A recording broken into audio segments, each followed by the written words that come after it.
ಕನ್ನಡ ಕಡೆಗಣಿಸಿದ್ದಾರೆ.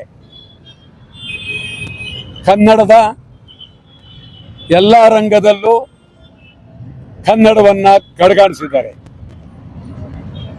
ಶಾಸನಸಭೆ ಕಡೆಗಣಿಸಿದ್ದಾರೆ, ವಿಧಾನ ಪರಿಷತ್ ಕಡೆಗಣಿಸಿದ್ದಾರೆ, ಮುಖ್ಯಮಂತ್ರಿಗಳು ಕಡೆಗಣಿಸಿದ್ದಾರೆ, ಕರ್ನಾಟಕ ಸರ್ಕಾರ ಕಡೆಗಣಿಸಿದ್ದಾರೆ.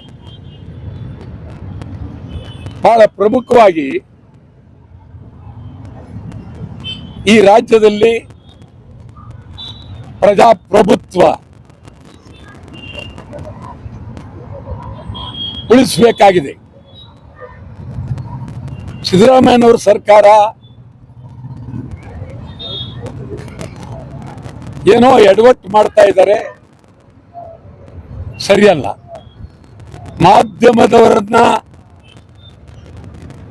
ವಿಧಾನಸೌಧದ ಒಳಗೆ ಬಿಡಬಾರ್ದು ಅಂತ ಹೇಳಿ ತೀರ್ಮಾನ ಮಾಡಿದ್ದಾರೆ. ಒಳ್ಳೆಯದಲ್ಲ ಇದು. ಇದು ಒಂದು ರೀತಿ ತುರ್ತು ಪರಿಸ್ಥಿತಿ ಆಗುತ್ತೆ, ಸರ್ವಾಧಿಕಾರ ಆಗುತ್ತೆ, ಪ್ರಜಾಪ್ರಭುತ್ವಕ್ಕೆ ಅಪಚಾರ ಆಗುತ್ತೆ.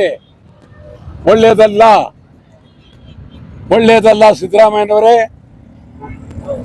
ಮಾಧ್ಯಮದವರು ವಿಧಾನಸೌಧ ಬರಬೇಕಾಗತ್ತೆ.